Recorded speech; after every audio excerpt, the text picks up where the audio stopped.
very carefully. It may be you.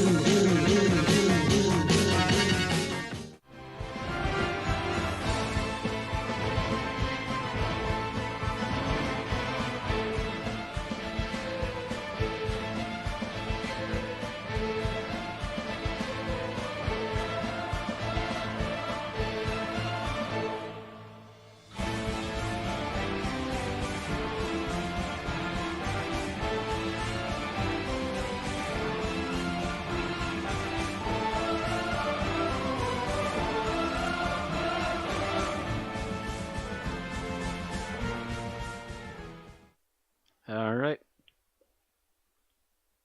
3, 2, 1, and spike. Welcome to the 265th episode of an Unearthly Podcast, streaming live on the 25th of July, 2018, and featuring The Long Game, written by Russell T. Davies and starring Christopher Eccleston as the Doctor, Billy Piper as Rose Tyler, and Bruno Langley as Adam Mitchell. I'm your host for this season, Randy Ronson McCulloch. And with me on the panel tonight is our technical director, Mad Matt Winchell. Mitchell. Bill Sylvia, the Man in Black. Hey there. Did I say Mad Matt Mitchell? No, the one actor's last name is Mitchell. So. Yep. Aaron Burke. I'm soft and fluffy. Tim, the Enchanter Sheridan. Yo. And Thomas Fireheart. I'll be seeing Predator on Monday. Hooray. Which one? The original? Yeah, the original. Oh, Aaron, you're in for a treat. Yeah, they're doing a cinema showing, so. Oh, Aaron and I nice. still have to go see Ant-Man and the Wasp at some point, but we've already seen our film for the month. Yeah, the original Predator is awesome. I have that and 2 on DVD. I also have Predators. I'm just a fan of the franchise whenever they do something decent. Somewhere there's a 3-hour director's cut where 90% of the footage is just dedicated to the mid-air arm wrestling between Dutch And Tim lost his track of mind halfway through that joke. Corpsing. Stage boy, how you corpsing this? Just 3 hours of the damn minigun.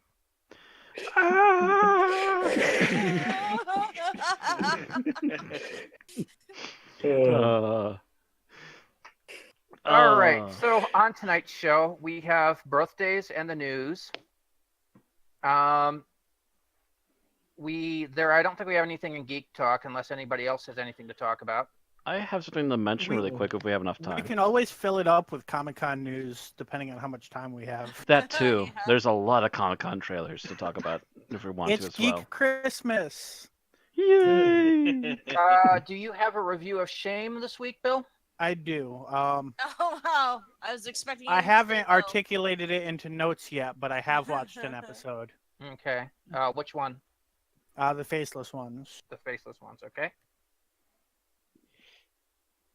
And then, of course, we'll go into the episode review, or, the episode summary, our review, and our final ratings. So, why don't we go ahead and get started with the news and birthdays. We have 4 birthdays over 2 days. The first one is in that little honorary category we have of famous people that have been in a single role in Doctor Who. And that is Dame Diana Rigg, who played Mrs. Gillyflower in The Crimson Horror, which was not the greatest credit to have in Doctor Who. But she also, of course, was known for the 60s BBC spy series, The Avengers, and was the second host of Mystery in the 80s and 90s. That's PBS. Best host ever. I don't know. She was Lady Holiday in the Great Muppet Caper.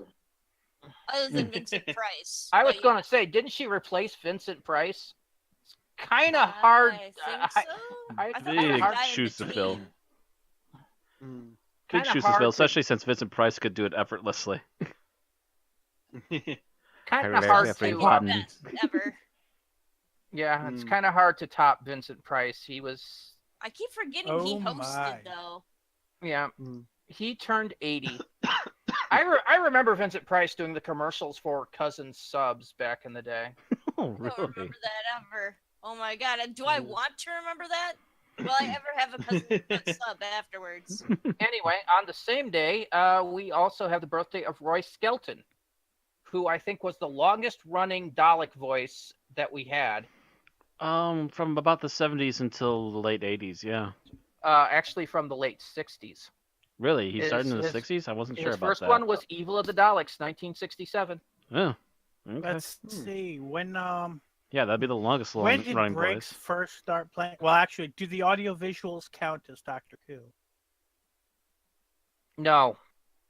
Okay. So his Like- credits would be 2005 through 2018. Oh, so you're okay. So you're not even counting Big Finish then. No, because it's technically not an official Doctor Who thing. It's licensed, but It's not, licensed, but it's not for sure canonical. Unless the Non-canonical? current Doctor Who wants to bring it into canon. Hmm. Shit, Anyway, the RTD era isn't for sure canonical unless a writer wants to make it canon. Like that's Doctor Who. Yeah, that's Anyway. that's a problem too. Anyway, Roy Skelton would have been 87, but unfortunately he died in 2011 at 79. I think I remember reading about that. Yeah, that's a shame. Would have been nice to get him back to do a Dalek voice for once. Moving on to the 22nd of July, we have the birthday of Bonnie Langford, who played Mel in 1986 and 1987. She turned 54. Seems Wow, like she must have been she young in does Doctor Who. nowadays is EastEnders. Hmm. Mind you, her previous role was on stage prior to Doctor Who, playing Peter Pan. 40, Oh boy. 30. Annie. So she was about 20. Mhm. Yeah. She's about 20 on Doctor Who. Okay. Also, the same day would be the birthday of Adrian Hill, who played Katerina. She would have been 81, but died in 1997 at the age of 60. Oh. Let me guess. The cancer caught up, or did they not know? I actually didn't check. That would be one to check for because the kind of studios they worked in, you know. Yep, it's the Big C.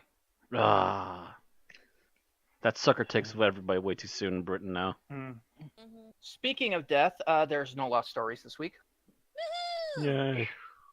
So we go into our episode news and the big news that we have for Series 11, which is not so big. But anyway, Aaron, take it away. Woohoo!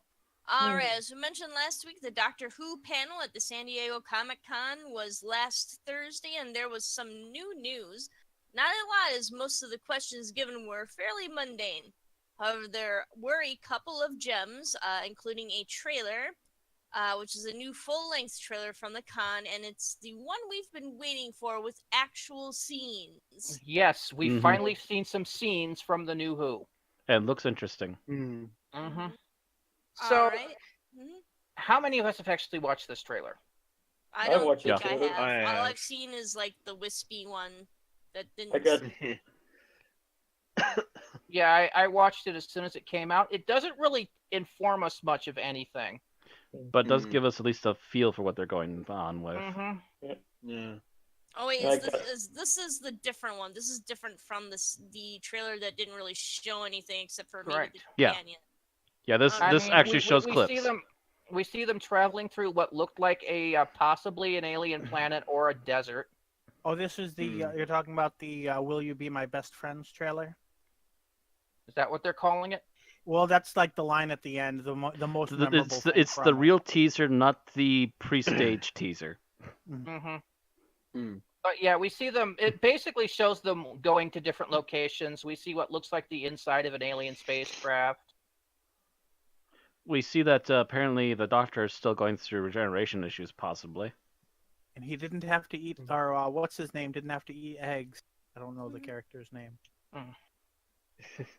Tozen But it at least shows us a is the little bit. actor. So there's a little bit that we can see of the dynamic between the characters. Not a lot at this point. Mm. But we're not going to really see an in-depth trailer that'll give us a semblance of what the plot is, probably until September, or possibly even early October.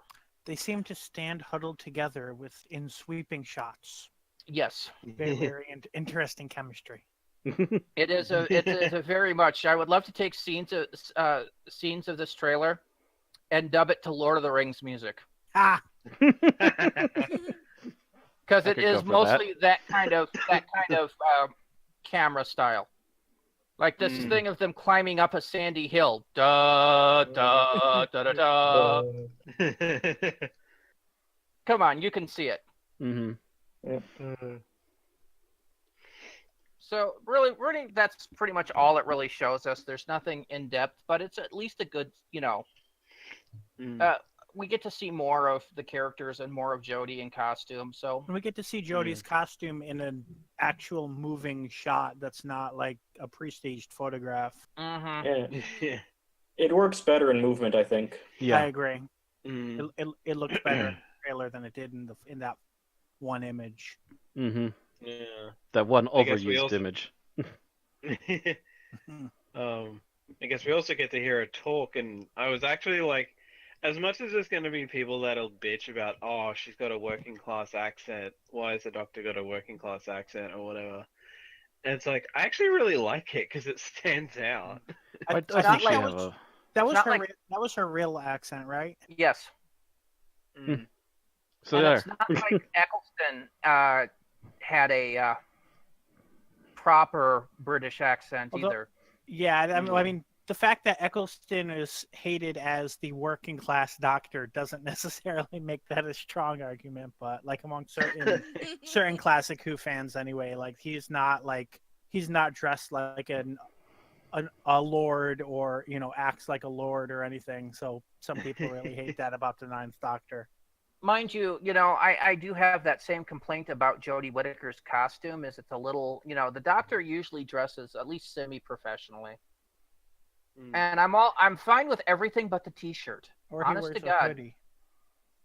Yeah, I wasn't really into that either. I liked I liked Capaldi's more dressier outfits better. To each their own. And I guess Or- that's just it. I mean, if at least Capaldi has shown us anything, she might have more than one outfit anyway. Well, more than And of likely course, over the the outfit, couple the of outfit years. could change from season to season. Yeah. Mhm. I mean, Tennant's was more or less the same, but he went between the pinstripe suit and the blue suit. So, and the white trainers and the red trainers, yeah. And the I brown think suit. once Didn't he wore have a the brown? tuxedo. Oh, the brown Smith suit. added The the brown waistcoat. suit. The brown suit's the pinstripe suit. It was the Ah. brown suit with white pinstripes or blue Mhm. pinstripes, something like that. And then there's the brown overcoat. Mhm. Which was the same regardless of what the suit under it was. Yeah. So we might see, a more dressier one next season or the season after. Shirt might change. Jacket might change. Pants might even change.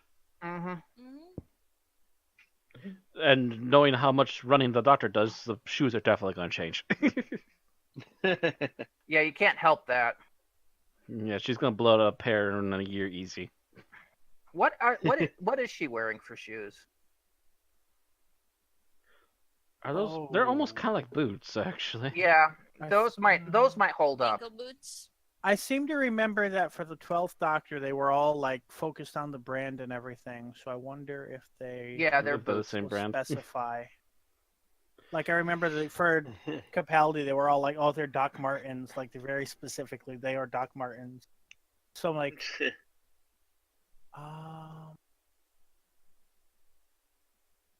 Well, you notice, Tennant wore Converse trainers with the Converse logo removed. See, my green Converse have it loud and proud.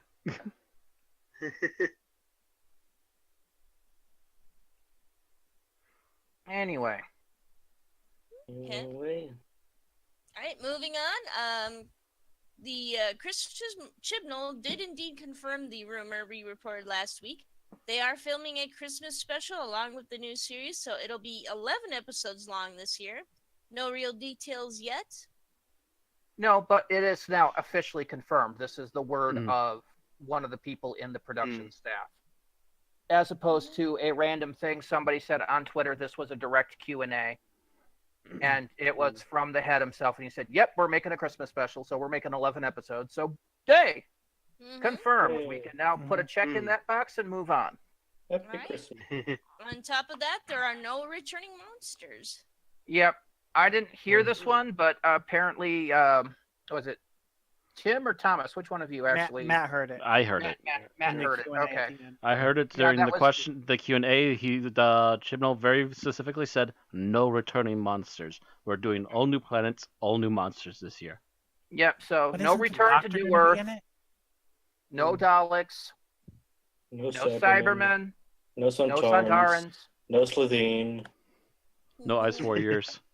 I'm guessing no master, whether that counts as a monster or not, but just based on the No, fact that we're considering between they masters, killed the Master at the Yeah. end of last season. there's got to be at least a year between. Yeah, they give it a little bit of time so they Yeah. can make sure they got a good idea.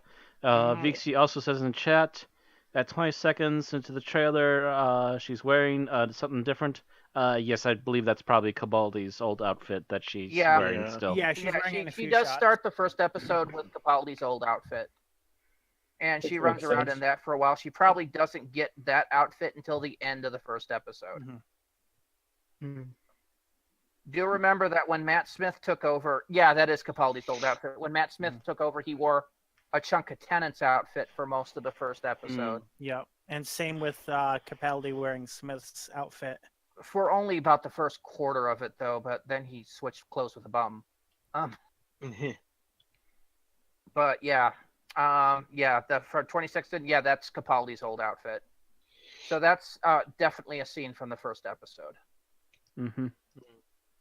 Most likely. Yeah, I'm hoping this isn't a season-long origin of the new costume. That I would hope be not. annoying. That would be terrible. It's like the last episode ends with her coming out in the new costume with the new Sonic. Yeah, and you know the fan base would the haters, the group online that have been hating on this would just go to prove that this would be why you can't have a woman as the Doctor. And she spends an entire season shopping for clothes. Yeah, shut up, asshole. Yeah. Although it would be kind of cool if it was something like it takes that long to find the TARDIS, but I imagine it would get pretty boring after 3 or 4 episodes. Unless, of course, they do a whole Stranded on Earth thing. Mm-hmm.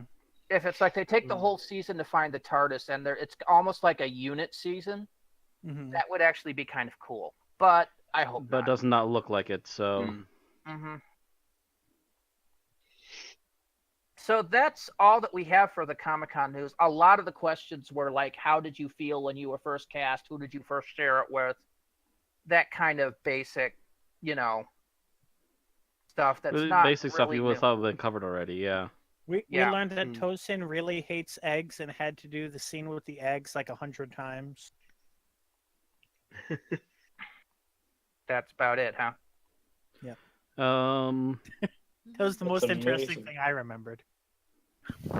Yeah, I was very surprised that no one questioned when it was coming out.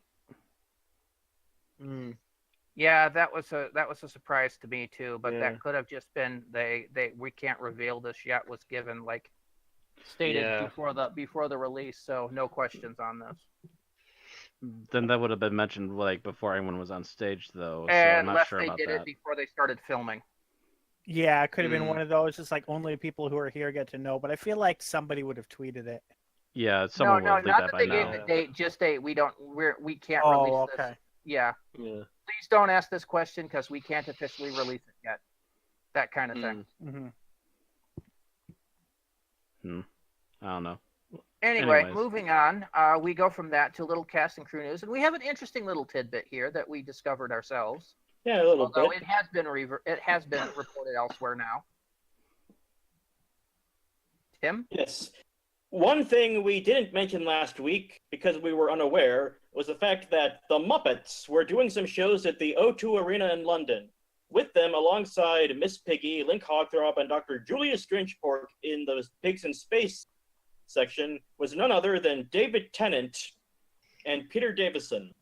David Tennant on the 13th, and Peter Davidson did the 14th and 15th. was on the 13th, and Davison was on the 14th and 15th, right? The episode, titled The Stolen Mirth for Tennant and Mirth Shock for Davison, was basically the same.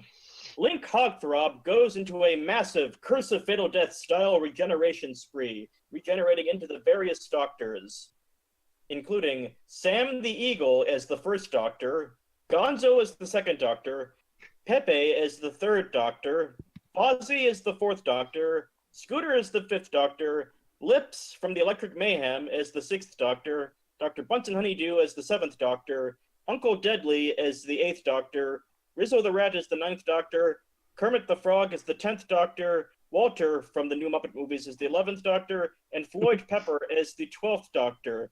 And finally, Miss Piggy herself as the 13th. It's an amusing little episode, and all three nights can be found on YouTube. The scene was meant for Tennant, so that is the best performance of the three. Yeah, it's definitely worth a watch. It's especially if you love the old Pigs in Space, and that was my favorite part of the old Muppet Show. Definitely one of the better ones, yes. Yeah, that and the Operation one. What was that? Veterinarian's Hospital. Yes, those were the two skits I looked forward to every time I watched the Muppet Show. And I still state to this, they should bring the Muppet Show back pretty much as it was in the 70s. Well, they'd have to modernize parts of it still, though. But not so much that you've lost the base. Yeah. Bring back some of the original sketches like Pigs in Space. I mean, they actually sort of did at the time anyway, because it went from the Muppet Show to Muppets Tonight. Yeah, but they changed it too much, and they didn't bring back any of the original sketches. And that was kind of the problem, is people want more of what the Muppet Show brought to them. Yeah, also, didn't they try to make a new host Muppet, too, and it doesn't quite pan out? I can't remember what his name was, but he was in, Clifford. Muppets from... Yeah, he was in Muppets from Space, and I think he hasn't shown up since, even though other Muppets from that show have. Yeah, you want Kermit to be the host, the MC. You want pretty much the same basic stuff with new celebrities, a few new sketches, but, in rotation with some of the old classics, and that kind of thing. Yeah, test out some new ones, but don't go full-blown on it. Just see what sticks, and if it's good enough, we'll keep doing it. Yeah. I mean, they keep bringing it back, but they keep trying to reimagine it, and that's the problem. People don't want the reimagine. They want the Muppet. They just want more of the Muppet Show. And it's so easy to do. You're wondering why they haven't done it. Anyway, so yes, they had Tennant on there, and this was probably the best bit on there since Mark Hamill was on the original Muppet Show back in the day on Pigs in Space. Yeah, I think I've seen bits of that. Wasn't Miss Piggy trying to hit on him or something? I think so, yes.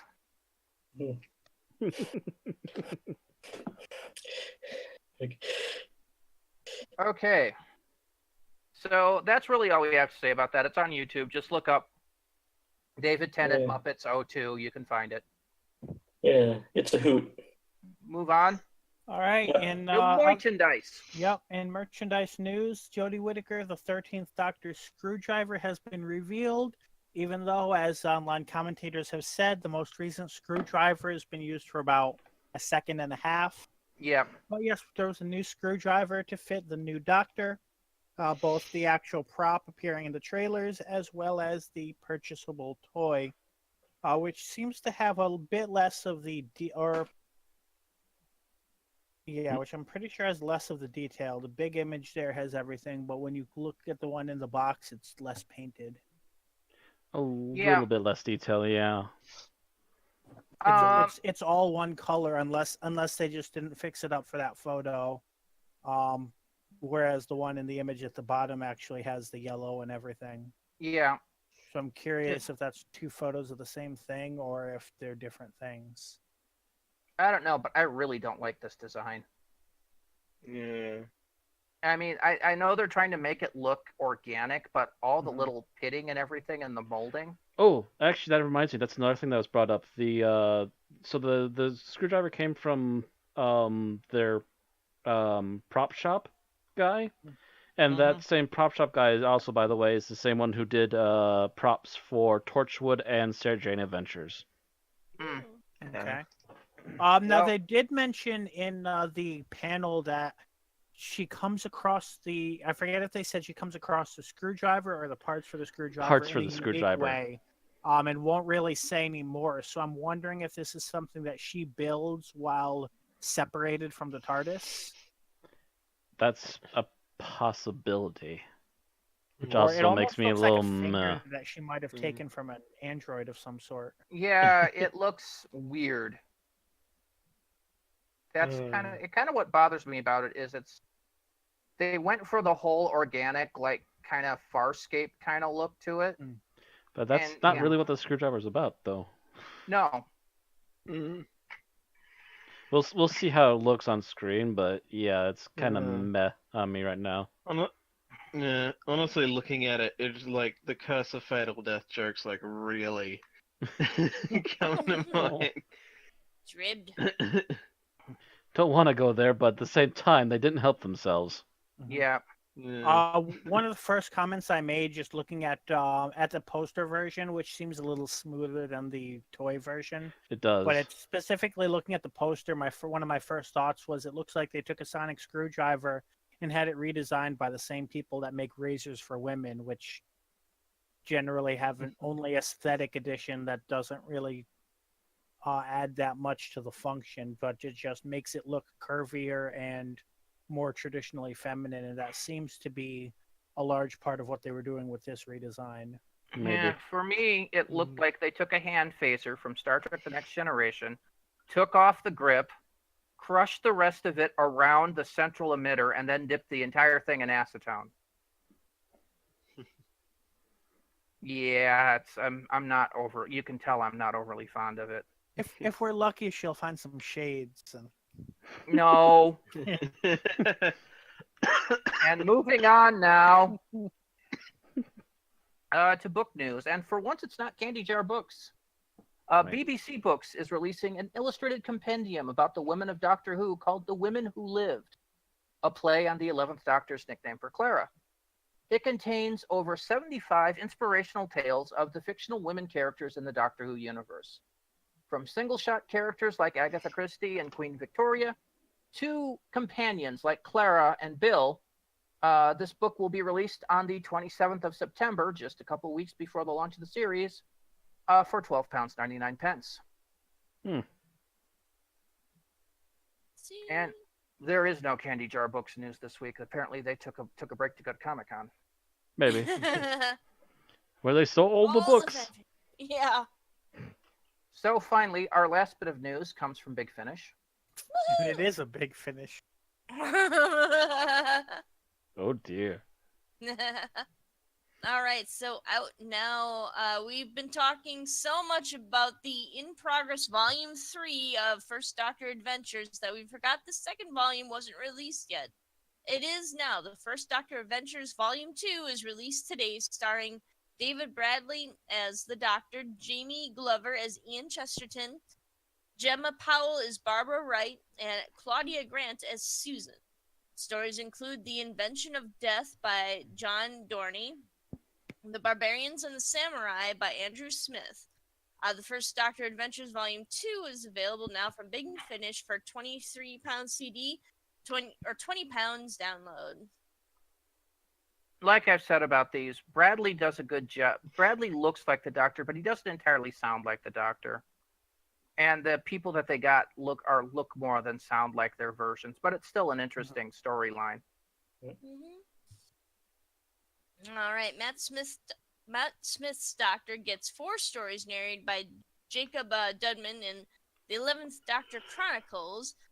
Included in this is The Calendar Man by A.K. Benedict, The Top of the Tree by Simon Gourier, The Light Keepers by Roy Gill, False Coronets by Alice Cavender.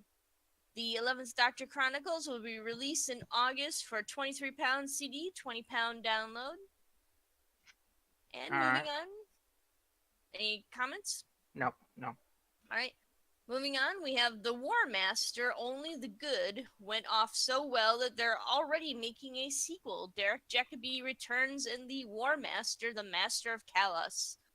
4 new stories include Call of the Dead by James Goss, The Glittering Prize by James Goss, The Persistence of Dreams by Guy Adams, Sins of the Father by Guy Adams. The War Master, the Master of Kalos, will be released on December 2018 and will be followed by The War Master, Rage of the Time Lords in July 2019, and The War Master, Anti-Genesis will complete the saga December 2019. All 4 story series can be pre-ordered today for £23 CD, £20 download. And that does it for the Big Finish news. It's nice to see that the War Master stuff is working out well for them. Yeah, Mhm. All right.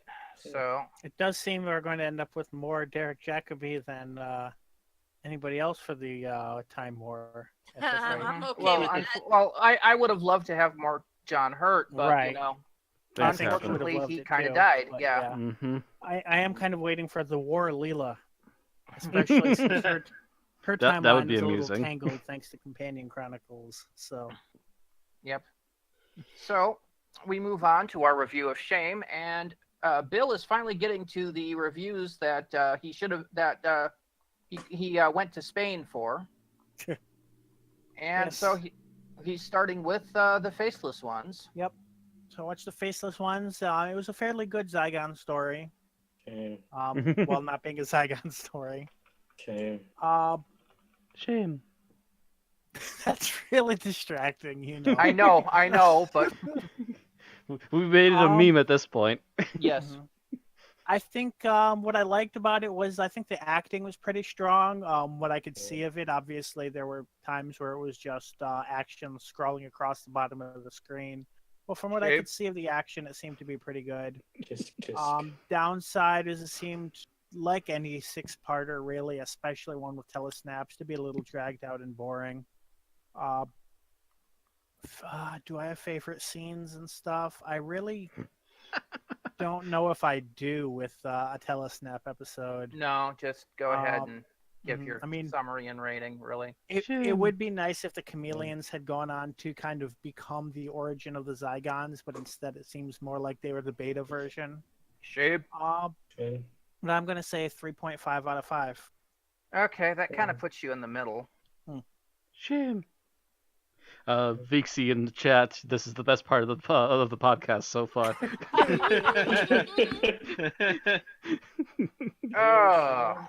So yeah, that does absolutely nothing to the rating of the Faceless Ones. It goes from a 3.4 to a 3.4, and thus will remain in the same location that it was. Dang. Shame. Tune in next time when hopefully Bill can do a shamed review of Fury from the Deep. I mean, should I when I'm going to be texting in my comments anyway? Oh, that's right. That's right. You're off. You're gonna be. Yeah. I've thought about doing that, but I'm like, should I? Fury Okay, from the so shame. how long are you going to be gone till? It's going to be 2 podcasts because I'll be back on the. So just school 11th. reunion and Smith and Jones. Yeah. Okay. You only had 2 this time. You barely just started to catch up, and you're going right back again. But I will be texting in my thoughts. Like I watched School Reunion on Monday night, and I'll be watching Smith and Jones probably tomorrow. Mhm. Okay. See, Not that I'm I gonna- haven't watched them both like 5 times each. Yeah, I know. I'm gonna have a hard time finding these because unfortunately my second season DVD set no longer has all of its discs. Oh, and you Oh. don't have Prime? What? You don't have Prime? Not right now. No. Trying to save that scratch convention time, you know. Mind you, it was I think loaning them to the convention and having them disappear, but Mhm. Oh, they might even still be in the books then. Who knows? possibly. Anyway, so that is the review of Shame. We move on to Geek Talk. Hooray. You had something you wanted to talk about, Matt? Okay. What category? Really quickly, this is technically going to be under the sci-fi category. Gojira?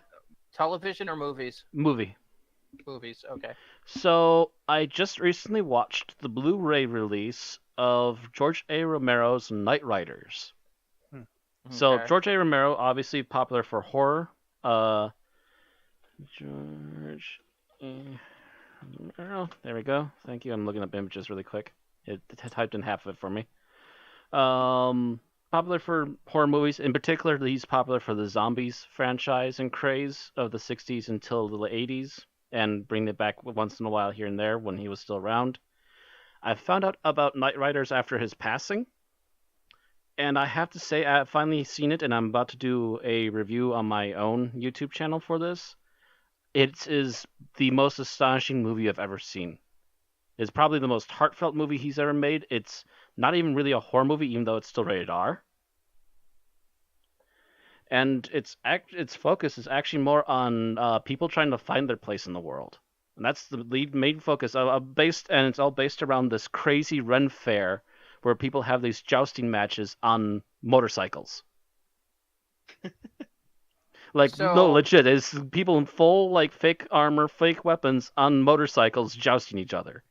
Not It sounds shitting like you. I would love this. Yes, it's amazing. The action scenes are really well done. The characters are really heartfelt. One of the leads is played by Tom Savini, who's better known for visual effects. But he did apparently do some Shakespearean while he was in school, so... He does a lot of cameos, I think. He does a lot of cameos, but this is, like, he got, like, this, like, the second or third longest role in the movie in this one.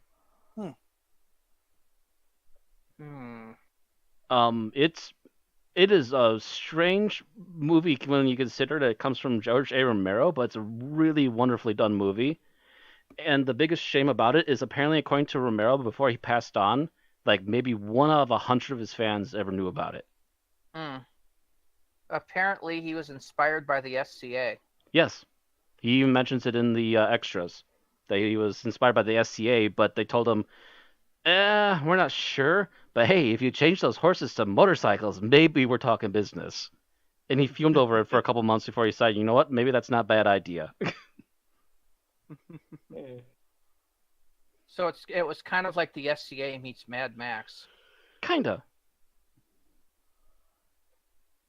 Like I said, not post-apocalyptic. It's not post-apocalyptic, but the fact that it goes to combat in that way, yeah. And it's really well shot combat. It's really well shot visuals that you're seeing for how they're going about this.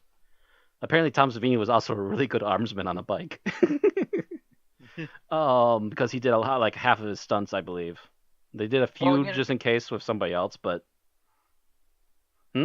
Well, if they'd had motorcycles back in medieval times, yes, they would have been jousting on them. Probably. And they even added shields on the front of their bikes for this movie, too. Cool. I feel like I've seen something. There were supposedly historical photographs of jousting on motorcycles. It was like in like a Thunderdome, like setup. Maybe they were technically referencing this movie. I don't know, but I have to say this movie, more than any other movie I've seen recently, gave me a lot of feels. And I think some of it even came from Tom Savini himself, who put on a magnificent role, being both the slimy, self-interested guy, and then watching his character evolve as he becomes more concerned with the rest of the group. And then there's all these other character details that go on throughout, too. It's just such a really well-done movie. I'm shocked that this didn't get more interest in Romero, because it showed that he could definitely branch out from just plain horror movies. But for whatever reason, just never caught on. He actually blames the fact that they didn't catch on to the studio because they didn't seem to understand how to advertise it. He also described the poster that was made for it as being rollerball-esque, which is really not what this movie is. Even though there are good action sequences, but it's not rollerball. It's just I think it's just one of those weird movies that you just don't know how to advertise it, especially at the time. Studios especially have trouble advertising certain types of genre films. Yeah. Yeah. Also, the name titling was probably a little unfortunate at the time, considering there was a popular TV show by Show the called same name. Knight Rider. Yeah. Hmm. Actually, when was Knight Rider? 1980, I think. Didn't it just say in that one commercial Vixie showed us? Because Twitch is doing a full Knight Rider thing. 1980.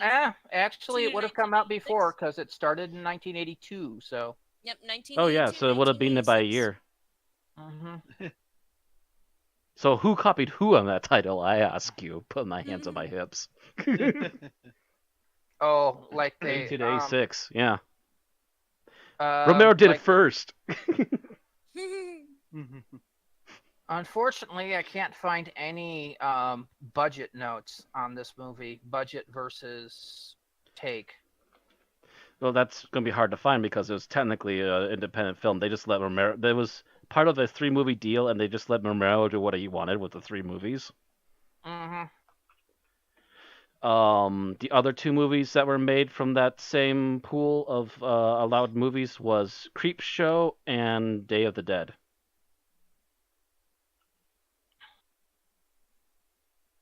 Oh, that's the other thing. There's also a very, very quick cameo from Stephen King in this movie as well.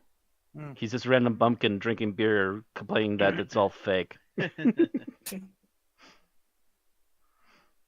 By the way, according to the producers, there were broken bones, so no.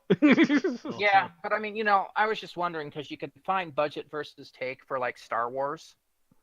Which, Yeah, but that's also a was really few big years- movie, so Yeah, I know, but usually you can find that kind of information, box office things. not always. you know, I in how- do in know. I studio think it records. made like 3 million. I think, but I'm not sure on that. Don't quote me on that. I think I saw something about 3 million with Knight Riders, but I can't remember for sure what all the details were. By the way, Star Wars is frightening. Hmm. A budget of $11 million and it brought in $775.4 million, Youch. which would be an awesome take for a movie today. Yeah. It had to be mind blowing in 1977. Mm-hmm. Having been mind blowing just how much they spent on, it, much less how much they got back. Mm-hmm. And now Fox is in financial trouble. Wow. Yeah. Where did they spend all that money? Yep. Or not anymore, considering they're in the process of being eaten by a financial giant. Yes, I know, Oh, but except I for mean the the news fact that outfit, they had but yeah. to sell to the financial giant to keep afloat. Mm-hmm. Yeah, I believe Estimated Comcast 3 million dropped the budget, VC says.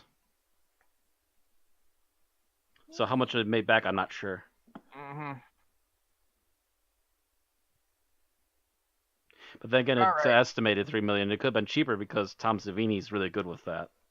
But we don't know. I mean, Yeah, it's hard to say offhand. All I know is that this is a really good movie, and if any of my friends are wanting to watch it, I'll always bring their Blu-ray just in case. all right. So that's Matt's Geek Talk thing. Yeah, a surprise from Romero. That's about the best I can summarize it. It's really good. All right. So we are up to the episode summary. And who wants to do the episode summary? It's been a long time since I've done one, so I should probably. Yeah, And you're going to be about gone to again go for a couple away. weeks, so might as well. Yeah. Yep. Whenever you're ready. All right. All right. Give me a count. Okay, 3, Okay. 2, 1. Okay, the Doctor, Rose, and Adam arrive on a space station, which turns out to be a satellite in orbit of Earth.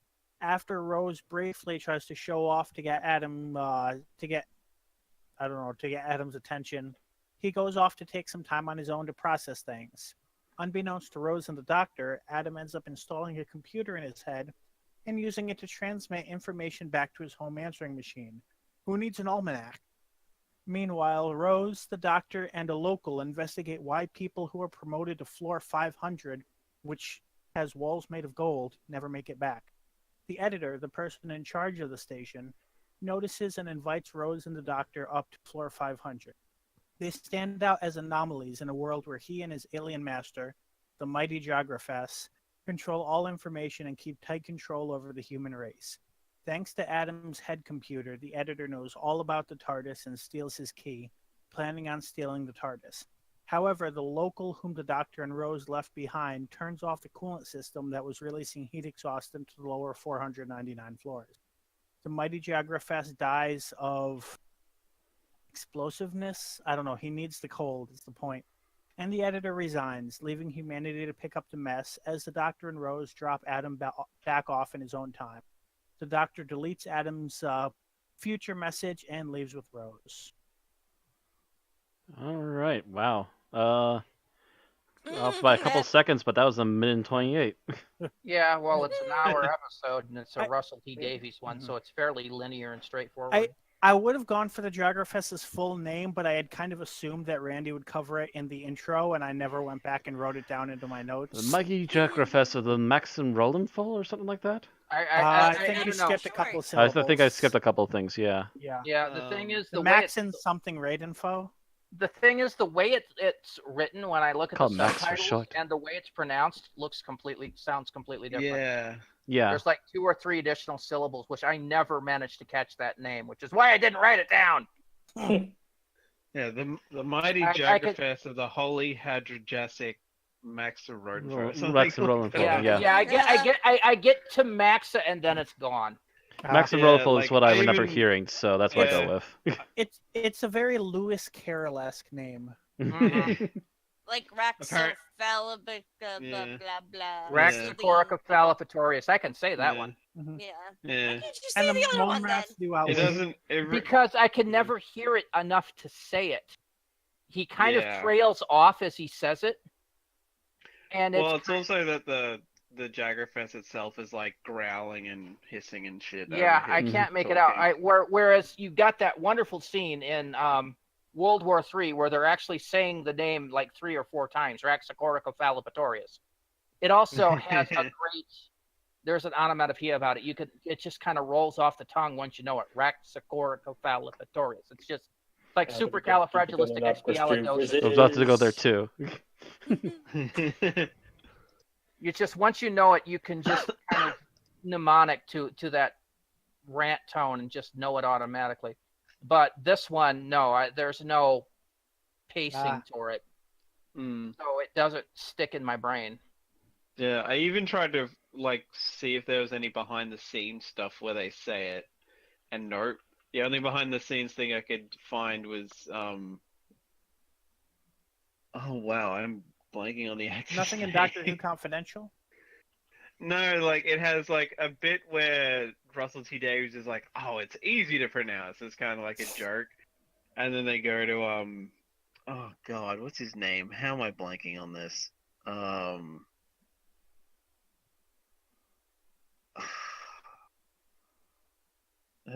That's terrible. I can't believe that for the life of me I can't remember. Who? Simon Pegg. Simon that's Pegg. it. I was about to say, if Yeah, you're they have, blanking like, a on name, thing I where blanked on him apparently- earlier. Yeah. Yeah, they apparently it took him like forever to get it right. Maxarodinfo. Maxim Roden. The mighty Jagerfest of the Holy Hadrojasic Maxarodinfo. Ugh. Yeah, there's no way to have that roll off the tongue. It kind of traffic jams on the Yeah. tongue. Apparently it was like Max a Rodenfo that he gets stuck on, so he'd say like Max a Fracken or like whatever. Yeah, I had to look it up just to try to get the pronouncement of it. Yeah, it's Mm. it's a terrible name. Whereas Raxacorical Yeah. Fallipatorius, actually, once you know it, it just rolls off the sings. tongue. Mhm. It almost sounds like he tried to copy it, but he didn't want to make it sound too similar. Mm. Either way, it's too large and too delinear to memorize. Anyway, moving on. Mm. Yes. What we liked about this episode, Serial, and Aaron is first. Oh goddammit, I need to bring up my stuff. Oh no, stuff. You should Oh, you should bring be your stuff. knowing about the time. You should do this while the summary is going on. Yeah, Yeah, really. but I was kind of sleeping a little bit. I understand. Yeah. By the Tim way, understands me. By the way, folks, there's a strong possibility we'll be losing Erin in the near future because she'll be working second shift probably. She's looking to Yeah, possibly go to maybe a second not shift for the job. next. Maybe not. Maybe For the not next for. the next month or so, but after that, yeah. Yeah, like I'll Possibly. be working like first shift, and then I'll eventually move to second because it's a lot more money. It's 75-cent raise. Sleep emote from Vixie. So, we got this one, and then we've got like probably we have her up to GeekCon, and that's probably about it. Mhm. We'll see how things go by then. Okay, so I actually liked the set for Satellite 5. We didn't see a ton of it, but like well, not sets. I mean sets, like the various sets that they had, and each part was fairly different. You had like the commerce area, which was, you had like the little food court and everything, which actually kind of really felt like a food court. It was crowded, there was junk food everywhere, and apparently shakes that taste like beef. Beef shake. Beef shake. And then you had the very kind of clinical sterilized areas. You had like the med bay and stuff that M goes to, but then you also have the spike room that Kathika and Suki are in, along with the others, as Kathika does the spike thing for the first time, and we're like, oh shit. And then you also got the frozen areas of Satellite 5 where the Jaggerfist is, and Simon Pegg's character and all that. So, and I mean, obviously, some of the sets were reused. I mean, the floor 500 spike room was the same as the floor 139 spike room, but it was, frozen over. They just froze over that set. Yeah. And changed the lighting a little, I think. Yeah, but it felt different. It felt different enough, and they each had their own feel to them. Like, you had the warmth and comfort of the food court, the cold, sterilized nature of the med area, and then you had the even colder and creepier and darker sections where the monster was. So, and I felt that was, nice, short and sweet way of of creating atmosphere for the show, for the episode. Even if they did recycle them, they at least planned them enough in advance to make them look really different when reused. Okay, so Aaron liked the sets. Matt? Oh,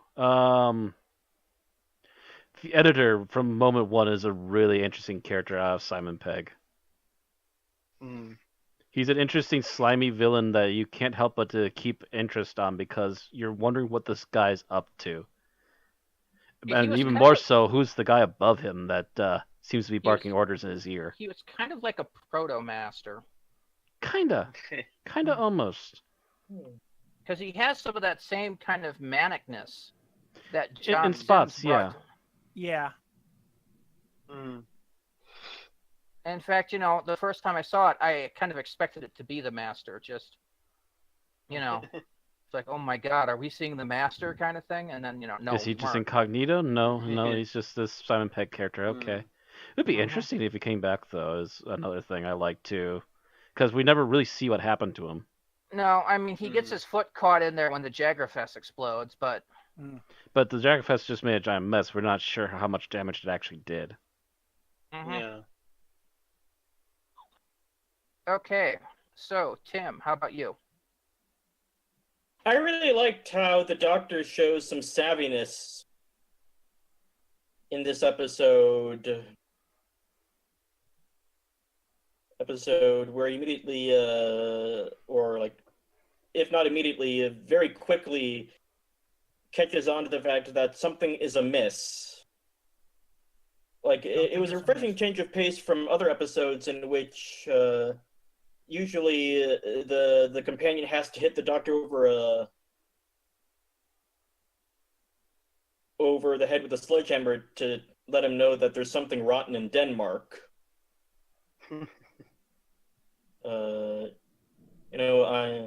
But so that was a nice change of pace, and I really liked the Doctor's attitude, just in dealing with Rose, Adam, and the rest of the cast in this episode. You know, it would have been amazing to see how this episode would have done if it was written for Tennant. Just out of curiosity. Mm-hmm. What would have changed? Just thinking. All right, Thomas. Well, I was gonna say the editor, but Matt took that, so I'm gonna say I'm just gonna say Eccleston's performance in general. This is the first Eccleston episode I've watched in a while, and the funny thing is, of course, I actually watched Dalek leading into this just so I had more. Just because it's been so long that I wanted more context for Adam, and it was like, oh my god, why does he get such a bad rap as the Doctor? Like, he's just clearly having fun with it. As much as he can. Yeah. Some elements of it, apparently, he was actually forced into it. Well, yeah, it's because he had the same complaint that William Hartnell did, I think, just not wanting to be as dark and angry all the time. And emo, yeah. He wanted to Tom Baker a bit more, but he wasn't allowed to all the time. Yeah, in fact, I'm surprised he comes off as well as he does, considering the fact that he had a huge snit fit by this point with the production staff. So. Matter of fact, it's amazing he's coming off as well as he is, because by this point he probably already knows he's been canned, probably. No, he chose to quit. I thought that after the fight, they kind of decided he was going. No, probably it was one of those fights arguments that says, okay, well then I quit after this season. Possibly, but it was still his thing. They didn't physically fire him. He's just like, I can't deal with this stuff. I'm going to leave after this season.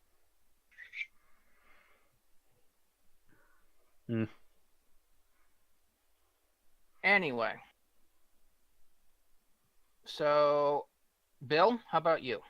So I like the whole part about having to explore the space station and figure out what's wrong and what to do about it without the Doctor just being able to show up and be like, oh, yep, that's the problem. I know exactly what it is, which kind of does happen once he gets to the computer, but leading up to that, I liked where they just, the world building aspect. The come on, gang, we have a mystery to solve.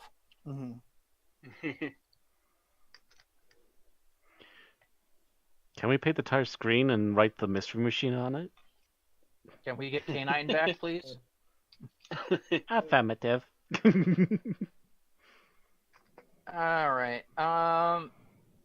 So I'm gonna pass because everything I would have chosen to it's already been hammered.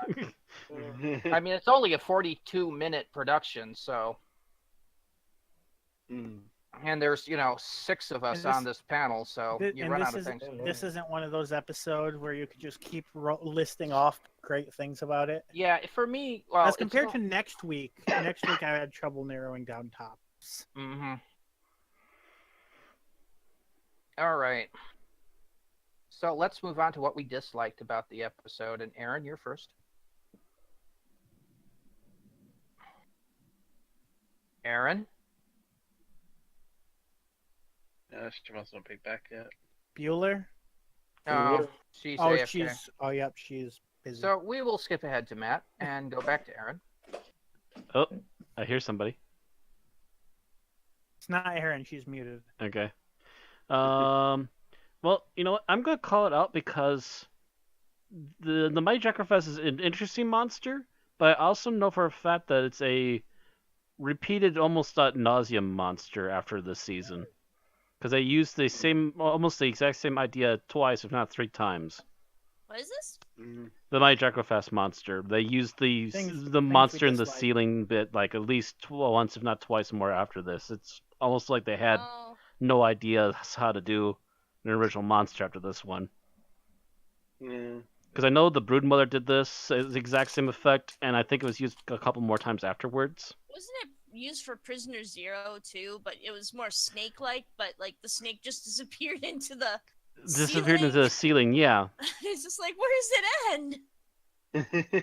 So you dislike the nature of the I Jabber just like effect. the nature of the monster. Not so much the look of it. The look was fine, but the nature of how they went about the effect would get It was abused and basically- abused after a while. Yeah. It was basically an old Who evil computer, but it's an alien instead of a computer. Mm-hmm. And then they would keep recycling for new variants on the same ceiling monster. So it's just like, they had their Still- one really good idea and abused it. Still, you're kind of haterizing on the original. Yeah, because than when you go after. back to the original, it's like, okay, so yeah, this is where it comes from. Again, I like the look of it, but it's just the way they used it was very samey and would get repeated a lot very quickly, like in the next So- year or two. Aaron, Mhm. did you have something you disliked about this episode overall? Rose. No, Just no, for no snarky- hesitation. No remorse, no second thoughts. Rose. Just for snarky, I'm the favorite companion here. Or look at Rose. She's asking all the right questions. She's like, "Yeah, I am asking all the right questions," even though she doesn't know what the hell she's asking. Oh man, I just want to smack her sometimes. And it reminds me of how she behaves actually quite a lot throughout the series. That's why she's kind of one of my least. She's kind of supplanted Yeah. Perry as one of my least favorite companions because Perry, at least, I feel sorry for. Yeah. That's why Rose didn't really grow on me until the second season. When she Mhm. Wait, that's when I Yeah. started to have disliking more her. of an arc. That's Mhm. second season's when I started disliking Rose because that's when I noticed she started getting this kind of hostile Yeah. attitude, like when Mickey signed on, which we'll talk about next week. But Mhm. that's the point for me where she kind of went to being And also Yeah. the clingy bitch. Series 4, And how dare you try to supplant me, Donna Noble, that type of deal. And they keep doing the whole. It's not as bad here as it is with some other guys Mhm. that they run into, but they do the whole thing if she's with Mickey this whole time, Mhm. but they keep trying to pull off the she might be flirting with Adam, and it's like, bitch, you're with someone else, Mhm. and it's not an open relationship, so what the fuck are you doing? Like, I can't sympathize with this woman who's just like, she'll basically flirt with anything In that has defense a of dick. that one part, I would if leaving Mickey like lying on the ground begging for her while she runs off, to me that was a breakup. Even though neither one of them had the balls to follow through with the breakup, that was a breakup in episode 1. Yeah, remember, she doesn't wind Just up about. with Mickey. Yeah. And then she ends up bitching when he wants to leave because he knows he's not wanted. Yeah, well, and isn't she also pretty much flirting with the Doctor too? He's just like, oh, She's it's just technically the flirting two with of the us now, Doctor, and even she's more like, so with yeah. Tennant. Yeah, She's like it's not More really so with there too Tennant. much with With Eccleston, Eccleston. it's not there too Yeah. much with Eggleston, but that becomes very evident with There's kind of a Tennant. booty call situation with her and 9, but there's definitely a relationship with her and 10. Mhm. and it does get way too clingy on both sides, I think. But yeah, it's and the only person who can not to mention the great line of dialogue in this. Oh, the only person I could never come between you and the Doctor. That would have to be reserved for a better man. It's just like, yeah, like another Doctor, or perhaps a clone of a Doctor. Wah wah wah. Yeah. So, Yeah, for me, Rose doesn't get really annoying in this. Like I said, it's not until season 2 I get particularly annoyed by. And then she's non-existent for season 3, and season 4, I'm okay. Tim, how about you? Okay, the first time I saw this episode, there seemed to be sort of like a double standard that the Doctor himself presents, in which at the end he comes down on Adam, for like almost messing up history and like messing things up. When at the beginning of the episode, the Doctor did this whole thing about, oh, when you time travel, you have to be like you're visiting France, and you have to use the wrong verbs, and so it's like. Because of that, it seems that Adam's fate at the end of this episode seemed particularly harsh, and you. Yeah, I think That's like fair. throwing yourself in and making mistakes is different than intentionally trying to change the past. Mm-hmm. Yeah. Basically, what Adam did was he basically tried to steal a bunch of data from the future to sell it when he got back to his own time. Kind of like, or it seemed like he was going for some insider trading type of stuff, but it was like I mentioned, like I made the Back to the Future reference in the summary. Like that's basically what he was doing. He was trying to take the back He's trying to pick up the almanac and himself bring it back to rich. the future. Mm-hmm. Bring it back to the present from the future. Yeah, it's Yeah, not going to work you very know, well. He basically faked being ill in order to run off and steal the information. So the only thing on Adam's mind wasn't the beauty or majesty of this thing, you know, the tourist ooh and ahs. It's how can I make this work for me? Yeah. Like That's the hell, thing. the whole reason he's even there is just to show that not everyone can be a companion anyway. That's his Right. only purpose. But like I think a ton of companions have accidentally fucked up history, and the Doctor has at most given them a stern glare. But this is the first one that's intentionally, you know, gone for his own benefit. It's odd because you compare this to what happened in that episode. Mm-hmm. But he doesn't make her go away. He thinks about it, but he doesn't. Yeah. Is there any other companion that's ever been kicked off of the TARDIS? Well, Sarah Jane was, but that was not because of her failure. It was extenuating circumstances. Mm-hmm. Yeah. Susan was kicked off the TARDIS. Technically, No, but then she again, chose it's to- outside of circumstances again. She was standing out there with one shoe on, trying to get back into the TARDIS while he locked the door. But he was he was kicking her out for her own good, not because she had failed. Mm-hmm. Right. Kicking them off for failing? No, I think this has been the one. Yeah. Yeah. Adam was the companion who stole Like the fizzy lifting drinks that didn't win. I'm trying to think of all of like Moffat's Mayfly companions, if any of them were like that, but I don't think so. No.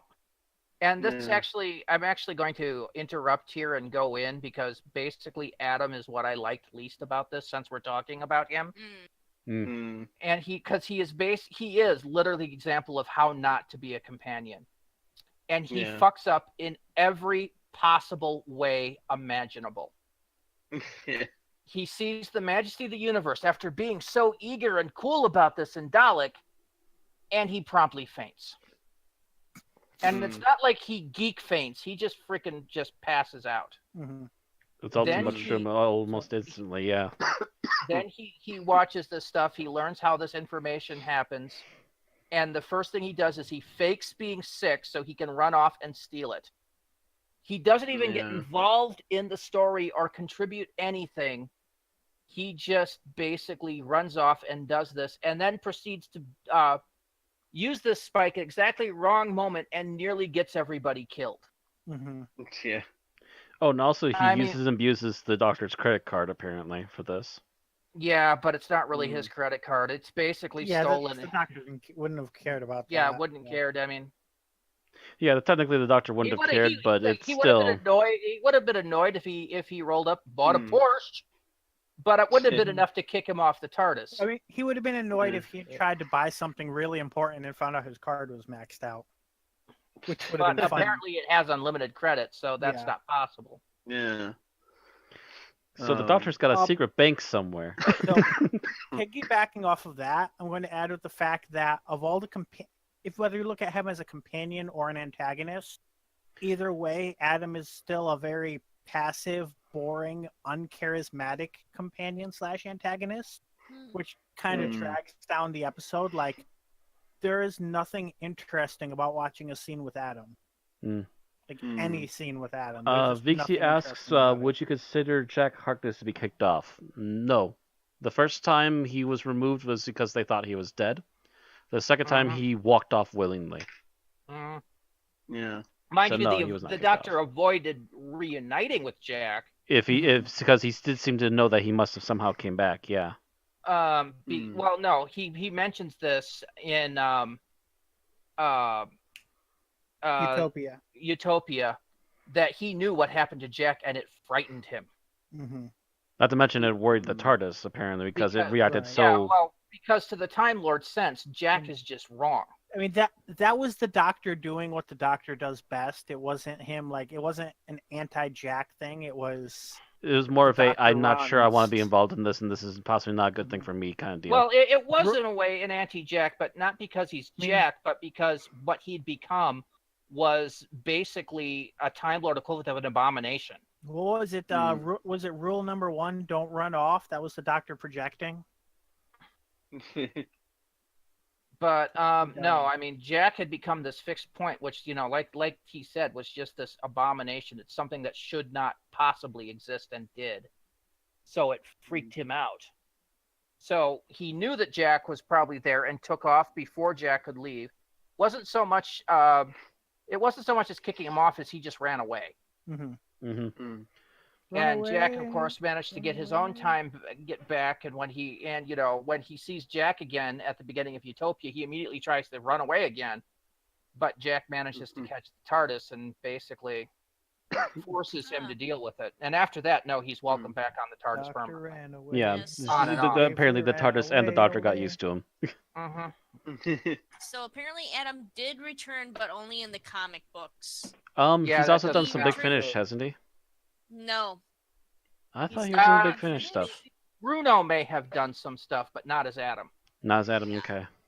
Yeah, his character Adam Mitchell returned after his mother dies because he was planning on selling the technology to kind of help cure her.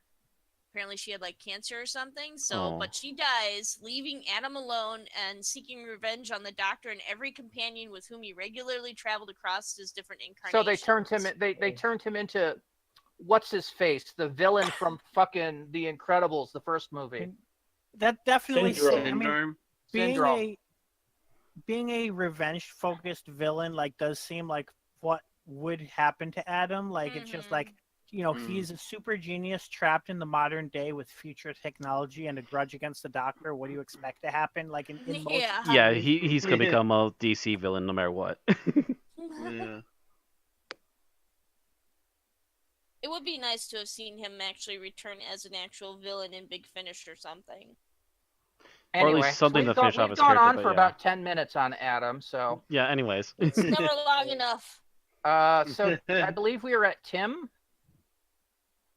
No, I was the one who started this whole thing. Okay, then Thomas. some of us went out of turn, so. Thing you don't like. I'm trying to remember if I had something that wasn't Adam or Checks notes, Rose or Adam. whatever. Adam. Adam. God. You know what? I'm probably just gonna have to pass because I can't Okay, think Bill? of I think anything something that else has been brought taken. up. Okay. I already went. Mine was the boring passive Adam. Okay, so we both kind of chose Adam for different reasons. Yeah. Yeah, like I said, for me it was just that he was such a fuck up that there was not even a sliver of anything redeeming about Adam, so that's kind of annoying. When they make a character black and white like that, it That's the thing. bothers me. If he was fun to watch, that would have been redeeming enough for the purpose of the episode. But Yeah. he It almost Yeah, feels yeah. like If he you was want even- somebody to fuck up and be amusing, the Like, Doctor takes fucking Peter Griffith on a trip. There you go. Sabalom Glitz. Sabalom Yeah. Glitz in Adam's place would have been perfect. Yeah. Yes. Yeah. It seems like he almost wasn't supposed to be there. Maybe he was supposed to be Mickey instead, but I haven't found any notes on him. No, seems it's like they he's did it. fine. I think I'm they pretty just- sure they did it on purpose just to have I'm- him run for 2 episodes and then kick him I'm off. also wondering if this episode showed up in the season outline and they realized they didn't have enough of a conflict. I think it was also Russell T Davies trolling the audience. Oh, here's a new companion. Nope. Pull out the rug. Bye-bye. Mhm. Here's Adam. He's going to be with us for the rest of the season. Nope. Haha, fooled you. Yeah. Told you. How would you like this guy named Captain Harkness instead? Distant Yeah, squeeze. because that's pretty much 2 episodes later that you get introduced to Jack Harkness. So yeah, it's basically just a troll on Russell T's part. Okay, so favorite scenes, and Aaron, you're first.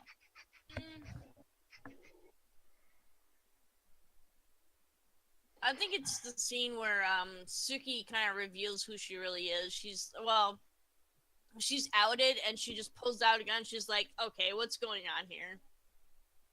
It just took, it's a complete kind of turn. I mean, you could see it coming kind of, well, not really a mile away, not until he actually reveals her as a revolutionary. But it's still kind of fun to watch her go from being this innocent, naive, kind of almost intern-like person, and then just flip a switch and she's like this warrior soldier, fighting for the truth and to uncover what's actually going on with humanity and all this stuff. So unfortunately, she's not dating a Kryptonian to come in at the last minute. Yeah. yeah. That was a big oops. Yeah. All right. So, Matt? Moment I like in particular. Oh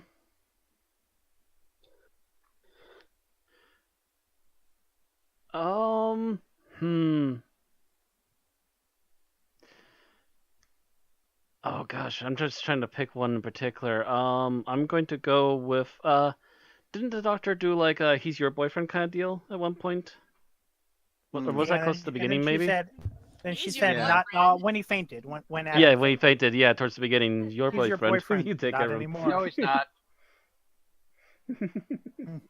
Wasn't really you take care of him. It was just a he's your boyfriend. No, he's not. No, it was a specific not anymore. It's just like he was considering him. He didn't measure up.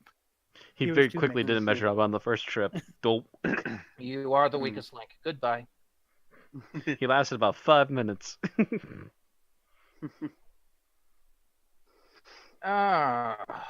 Okay, Tim?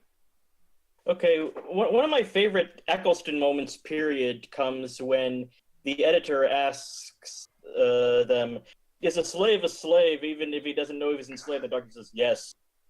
Like, just straight on, like, and I could feel the weight behind that of, this is the Doctor with all his experience and knowledge of the universe, and like, saying like, I've been around the block long enough to know the answer to this question, and I'm not gonna Not play to take a around. BS, yeah.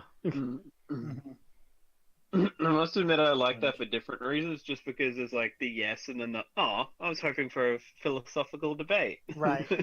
Which references last episode. Yes. Yes. Philosophy is for people who aren't sure of the answer. The Doctor is certain of this answer. Mm-hmm. Mm-hmm. Yeah. Yeah, That's what I love about him. he's not looking to argue philosophy. He's just flat out yes. All right, He's not Thomas. having any of this. See, now I've got to think of a backup because that was mine. Oh! Let's see. Of course, I had to focus down on which one I wanted to go with because basically anything with certain characters in this episode was just great, no matter what. You know what? Actually, I'm gonna go with. For the life of me, I can't remember her name, but the woman who basically ends up, like doing the spike thing and just like transmitting all the info that she's learning. Yeah, the one reporter gal that actually saves them. Yeah, who ends up essentially saving the day instead of the Doctor doing it, because it was like, oh Catholica. wow, yeah, that's it. She saves the day technically instead of the Doctor, so it's like, oh wow, this is a huge change that like doesn't really happen very often, if at all. It happened quite a bit during that first series. Because it was Rose that saved the Doctor in Rose. Mm-hmm. By using her gymnastics abilities to tip the anti-plastic into the Nestine pit, causing that to happen. That's how it was kind of one of Russell T's underlying themes of that season, I think. And it was Mickey that wound up saving the day in World War III with the Doctor's help, but with the Doctor's help, but he's the one that finally got the concoction to help save them. he was the one that hacked into the unit database and stopped the missiles. Oh, he also, he did that too. He helped the Doctor hack and get the missiles to stop.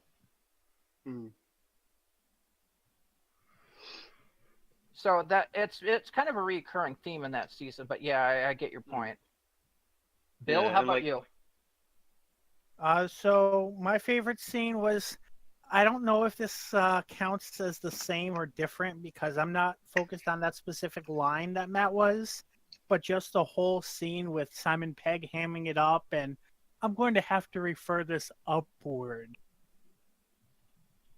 And yeah, just the whole thing with Simon Pegg hamming it up against the Doctor was just a fun scene. Like I said, any scene with certain characters, and Simon Pegg is one of those characters with Mhm. the editor Mm. in this Mm-hmm. particular story. Just any scene with him was amazing. He's found Mm. some way to ham it up in a good way. Well, I think he was very happy because Simon Pegg loves two things. Three things now, but it was two things at the time. Doctor Who and Star Wars. Now he loves Star Trek because now he's Scotty. And he admits when he started Scotty, by the way, that he knew absolutely nothing about it. Because But he now, was but more now of a he dives Doctor into Who it. and He's Star- like, but oh yeah, actually I kind but- of like this. Wasn't this was- JJ in the same position? Kind of. JJ was largely a Star Star Wars person fan too, first, yeah. which is why if you take a look at the special effects of them going to warp in the 2008, 2009 Star Trek movie, it Mhm. looks like jumping to hyperspace because, yeah, Mhm. that's what JJ knew. Um, By the way, it's raining buckets here, just FYI in case anything happens. Okay. anyway,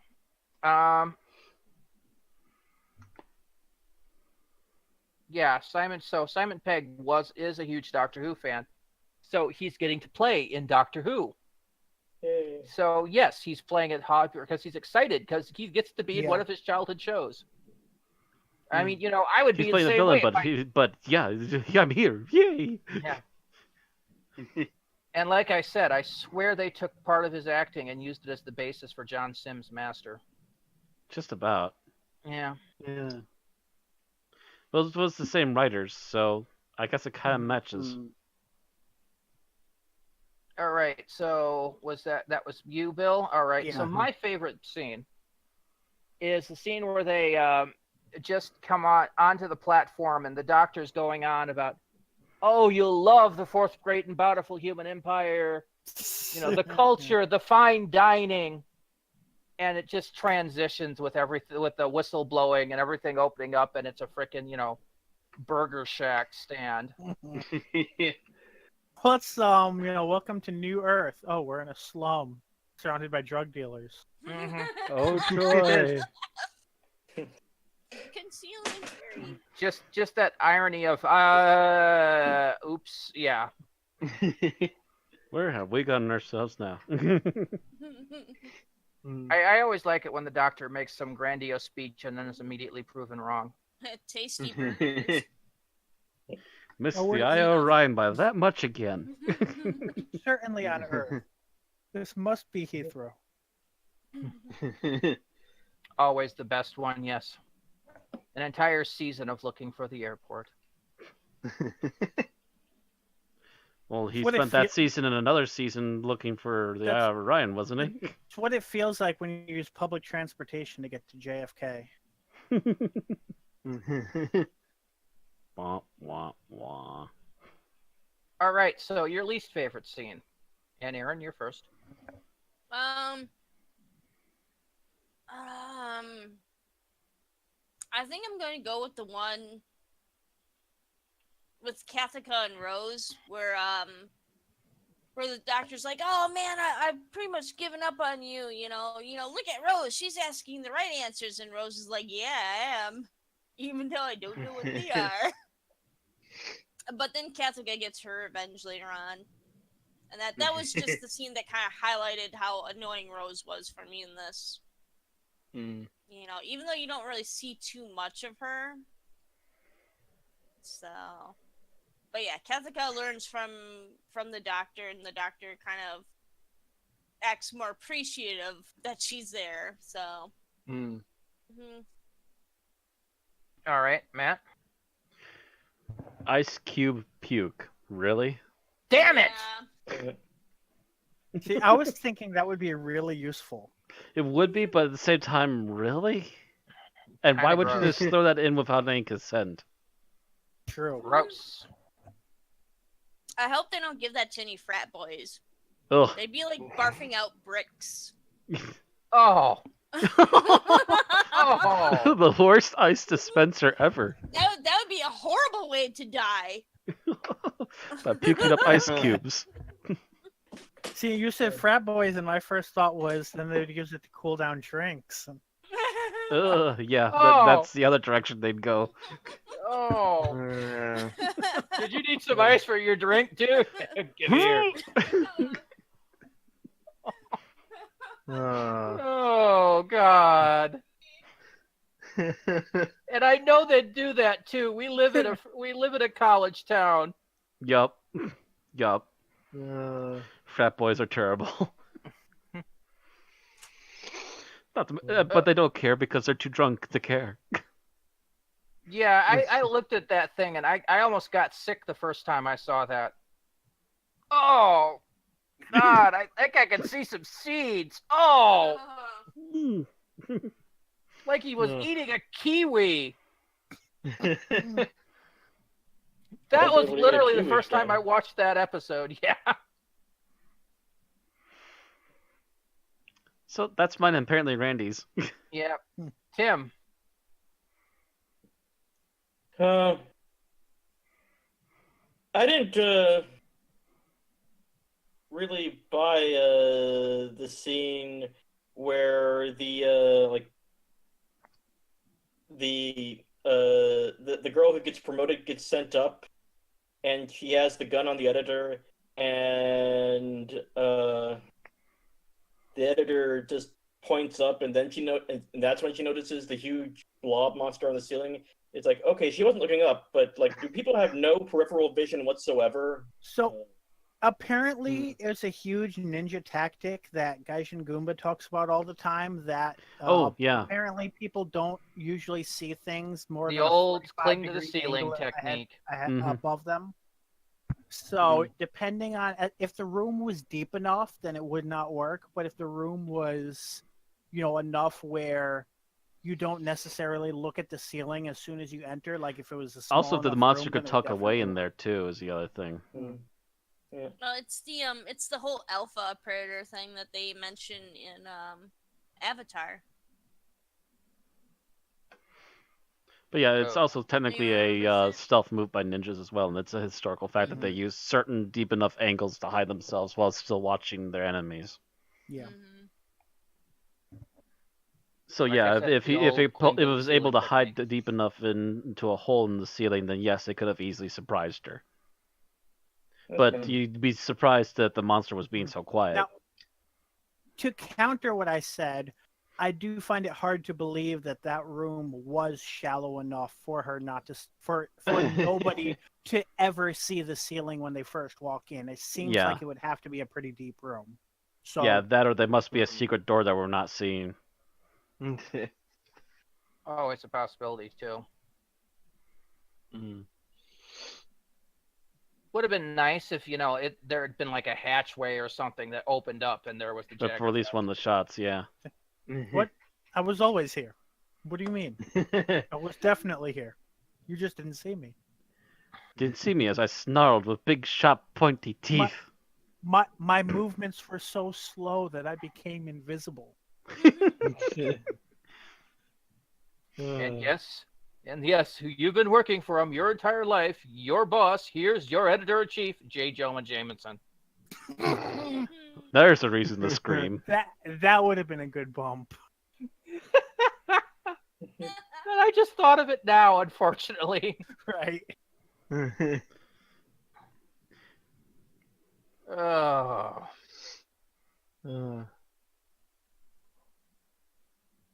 Okay, so Thomas. I guess I'm gonna sort of cheat and just go with that entire medical sequence thing, rather than that specific vomit moment, because that whole thing just kind of awkward. stops the episode dead.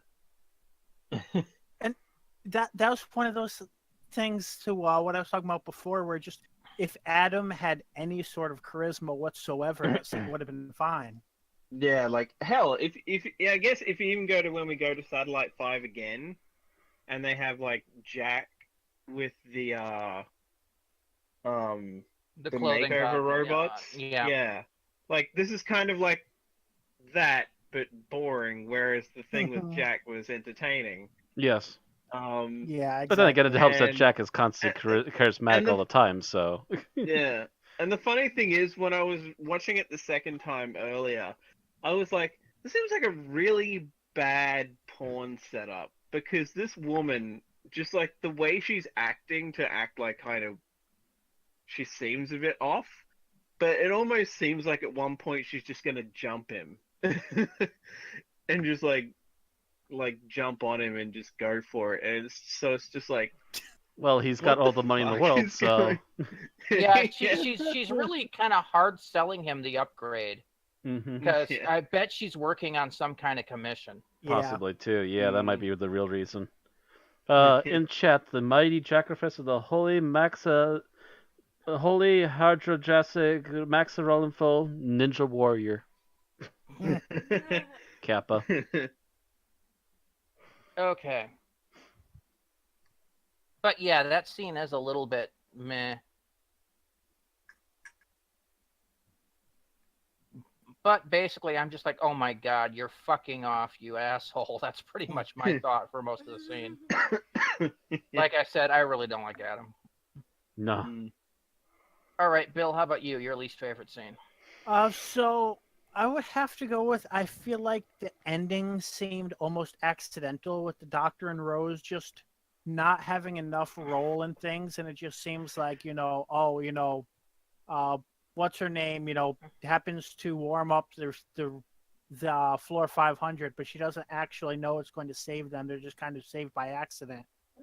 And it felt like there was something missing from that to really sell me on the ending. Did you not see that she was listening to them or something, or? Yeah. Because it seemed very blatant to me that the Doctor was pseudo speaking to her as he saw her in the reflection. I don't even think the Doctor knew she was there. Mm-hmm. But the fact that she overheard them is why she did it. If he didn't see that reflection of her, which we did see her through a reflection a lot, I'm surprised then it's that he was kind of a moment so blatant. Yeah, it's I a thought she was moment on like another they floor. recreated. It's a moment they recreated with Mickey In Age of Steel and that. Yeah. I wonder if they were planning on having Adam kind of like. I wonder if they were planning on having him screw up and then arrive at the 500th floor, realize he's screwed up, and then do a head spike again and reverse everything. But then the Doctor is like, no, we can't have you here anymore. No, it was more along the lines of, I think they might have thought that in an earlier draft, but realized that having him that there wasn't enough time lag for that to happen. That that he had to be giving the information, and he couldn't give the information, go back and be able to save them because they'd be dead already. They'd have been Jaggerfest Chow. Yeah, how did the Jaggerfest kill them? I mean, Suki doesn't seem to have any bite marks on her. She's not like missing the back of her head or anything like that. She's not been crushed, which you would think that would happen if a giant thing like It's that just, would does it just drop on spew them. poison gas at her, or How would- she's not been Halitosis. sprayed with I acid? would or... think gelatinous cubes probably inject digestive juice into your brain or something. Yeah, but you I haven't- have to have something there to hold the chip in place. I'm sure somebody's read enough players' handbooks to comment on Well, that. it's not Yeah, really a man. gelatinous cube either, though. Yes, it is. No, it's not. It's a No. gelatinous It's cone. not cube shaped, and the way that gelatinous cubes move is they absorb the thing and Yeah, I then was gonna dissolve say. them with This internal thing literally needed a mouth, so that's It's a not right. gelatinous cone. No. No. Hmm. You're barking up a wrong tree, Bill. I didn't even see a tongue. Like if it had a tongue with a stinger on Yeah, the did end of it have a tongue? I don't remember seeing a tongue. It had a Not- mouth not and that a we lot of see, teeth. no. Yeah, it's obviously a predator, but yeah, we never really saw any Like, bites. so. the only thing that I can think of is that sprayed her with poison gas and poisoned her and somehow didn't poison Simon Pegg, or maybe he's immune to it. Maybe he's not even human. Yeah, we don't know for sure with him. Yeah, is Simon Pegg even human? He seems kind of inhuman in this. They flat out, like Rose flat out calls him human, and he kind of just go, like he kind of admits to being human, but like, seems to have like, oh well, I'm better than humanity now He's, because like. So it I've might be a been modified changed or human. something. He's very much Yeah. like kind of like a Mavic Chen type of character. Who is that? Dalek's master plan, the human collaborator. Oh. Mm. Kind of yeah. the same sort of role where he's Like- just, you know. Yeah, because he's got like he's very pale, Well, almost he albino, also, and his eyes are black too. I I mean, He's think a also lot of that operating is as from an- living on floor 500 for years and Yeah. years. Yeah, the Arctic environment. mhm. And how isn't he frozen to death? What does he eat? Maybe he's a human that his ancestors moved to one of the outer worlds, Yeah. like Titan Possibility. or something he like have a that. So he's toilet? used to being Yeah. in the cold. Vixie in the chat again. Maybe that was his anus. The monster in the ceiling. Okay, don't need to think about that. You don't need to eat on an anus. Yeah. Just saying. There's You a know, part of you know. Simon Pegg that Sadly, you can't see that disappears into the floor and rises from the ceiling. you know, sadly, Davies might almost go that way. Anyway, who are we up to? Was that Thomas? Bill. I just Bill. went. No, you just went. Okay, that was Bill's. So I think that's everybody. Yeah, except me. Oh, that's right. They actually, Except who I kind of agreed with you on the frozen. yeah, I was part. gonna say. Was there anything else you wanted to bring up? Well, Another Betsy? there is one thing that annoys me in a separate scene, Hmm. and this is actually a difference between two scenes that kind of weirds me out. So, the info spike things with the little hand terminals that they're in. Mm. When you see her do the data spike initially, they're floating their hands above the hand molds. Mm. And then when you get up to floor 500, everybody is using the hand molds directly. Well, No, actually, they do actually- both. Yeah. Yeah, they do both. It's they float their hands above the hand molds when the security is off. When she announces secure link on, then they put their hands into the hand molds and you see Yeah. the lighting shift and stuff like that. Mm. So they're Hmm. kind of prepping themselves for putting their hands in the hand holds, which activates their chips. Mm. But she's got to make sure everything's secure first before she's going to Hmm. open up her brain to anything. Yeah, well, that was just it then. That was just it. That was the nitpick. That was the only thing that bothered me. So, That's a possibility. So yeah. all right. So now we move on to final thoughts. And Aaron, you're up first. I kind of like this one. I like the setting. Adam was a bit of a scummy, sleazy kind of companion. I do kind of wish that they had, made him a little bit more interesting. I didn't really like Rose in this all that much, obviously, and the villain was okay. I mean, it was a little bit disappointing, just this blob attached to the ceiling, but they were kind of limited. Oh, you mean the Jaggerfest. When you said the Yeah. villain was kind of disappointing, I'm like, what's wrong with Simon Pegg? No, Simon the Pegg main was villain. fun. Simon Pegg Yeah, made the villain the more interesting, monster- but the monster itself was meh. The monster Hmm. itself was kind of meh for me anyway. So, I guess if anything, it's got some interesting and probably pertinent commentary on news nowadays. So people might be interested in watching that. But ultimately, if you need to skip it or want to skip it, you can. Mm-hmm. I mean, you may wonder where Adam goes. I was at gonna the say, end, yeah, you but wonder what happened to Adam. you don't want to know what happens. But to then it's just like, who cares? Who cares? Adam. But yeah, that's it for me. All right, Matt. Overall, I really do enjoy this episode. I've seen this thing several times now. I still find some amusement to be had with this. Most of the main cast is fine by me.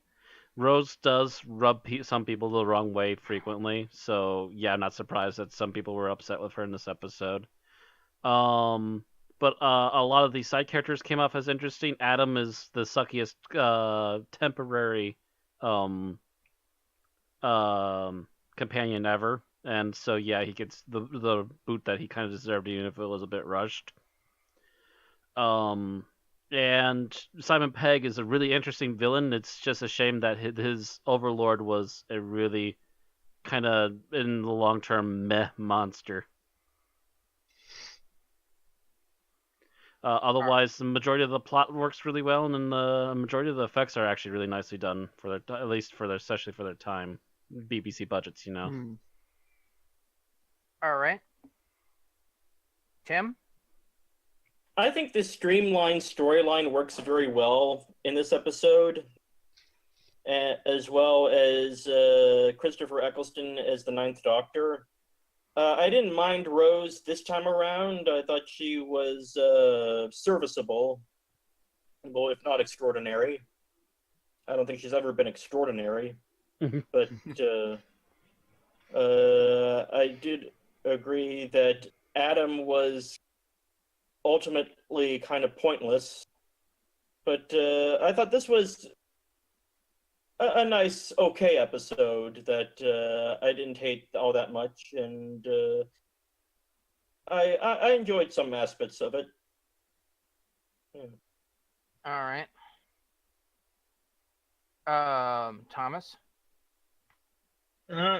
This is the first time I've seen this in years, and as I mentioned earlier, I watched Dalek going into this at least the first time just to recontextualize Adam for myself, and wow, that's kind of like, as much as I don't think this episode was terrible or anything, like it was good, I enjoyed it, but watching Dalek and then watching this is like, is kind of a slip there.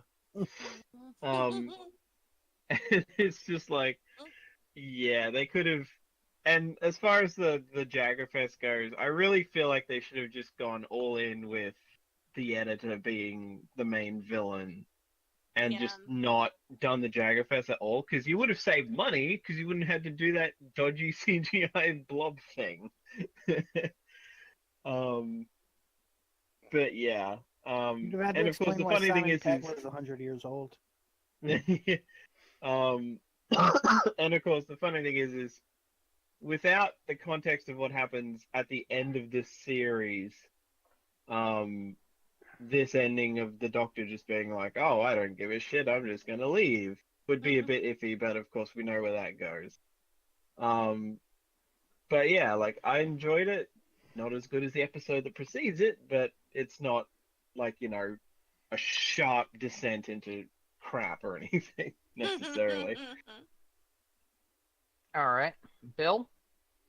I think this episode relies way too much on a lackluster character in trying to have that pull it, as well as a lackluster monster who isn't on screen much because they know that they can't really pull him off. I feel like Red Shirt, Local Knowledge, and Lackey both all work really hard to to bring their A game to make this as good as possible. But they're, frosting on top of not a cake. It's a weak foundation that they're trying to build off of, so it doesn't really build very high. Kind of mix my metaphors there, but Yeah. I'm thinking Is that everything, Bill? right now. yeah. Okay. So my thoughts on this episode is that that's basically a giant setup for the finale. They introduce us to Satellite 5. They introduce us to, the great and bountiful human empire. And that's really all it is a setup piece. The character of Adam is, by and large, completely forgettable. The Jaggerfest is basically a CGI blob. Let's face it, it's a blob. It's a gray, ugly blob. Well, brownish red blob, but yeah. It looked gray to me, yeah. Anyway. Grayish brown blob. Either way, the only bits that we get in here are good is we get Simon Pegg's acting, and we get some of the secondary characters, which is more developed than the companion. All in all, this is kind of a mediocre work. I agree with Thomas. It is definitely a downswing from Dalek, which is the high point of the first season, of the first half of the series. And we do descend into a bit of mediocrity before it picks up in Empty Child, Doctor Dances, and moves on to our finale. So it's kind of a so-so episode. Okay, ratings. Aaron, you're first. I'm gonna go ahead and give this one a 3.5. 3.5. Matt. All right, I'm not too far above that. I'm actually giving this a 4. It's a solid good. All right. Tim. I'll agree with Aaron and give this a 3.5. Oh. Ooh. Thomas. Yep, I'm going for 3.5 as well. Oh dear. I'm breaking the trend, I guess. I'm a 3.0. Ah. Do I give it a 3 or a 3.5? I think a 4. No, I'm not giving it a 4. I'm the Hybe apparently today. I'm giving it a 3. It was mediocre. I mean, Simon Pegg was a good part, but then you've got the Jaggerfest and Adam just dragging it down, so drags it back into mediocrity. So that averages this out to a 3.4. For those of you paying attention at home, a 3.38 to be precise. We round up. As a 3.4, it will wind up at really low on our list. That's because we don't The have a long lot game. of barn burning bad ones. 183 out of 255. It is on par with The Five Doctors, The Bloodless Soldier, Doctor Who and the Daleks, Terra Firma, Trail of the White Worm, The Poseidon Adventure, The Mythmakers, Androids of Terra, Curse of Peladon, Silver Nemesis, The Faceless Ones, and Night of the Whisper. It is better than Vengeance of the Stones, Planet of the Daleks, The Android Invasion, In the Forest of the Night, Evil of the Daleks, For Tonight We Might Die, Modern Undead, etc., and is not as good as Jubilee, Planet of the Dead, Eaters of Light, The Savages, City of Death, Death Steel, Time Machine, Similarity Engine, The Christmas Invasion, etc., etc. There you go. 183 out of 255. That's all we have to say about the long game. Bill?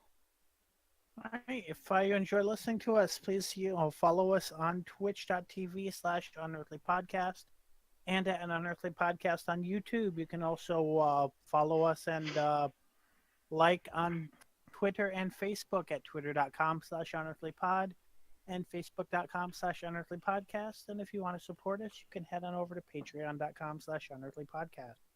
All right. Next week, we move forward one season and one doctor. We say hello to Sarah Jane, K9, and let supporting character Mickey Smith join the crew.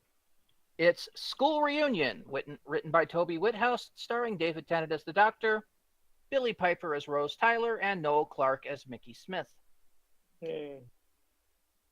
Sarah! More So see you K9. next week. Oh yeah, I could K9. also include Elizabeth Sladen as Sarah Jane Smith and John Leeson as the voice of K9. Yep. If you want. Totally want. Affirmative.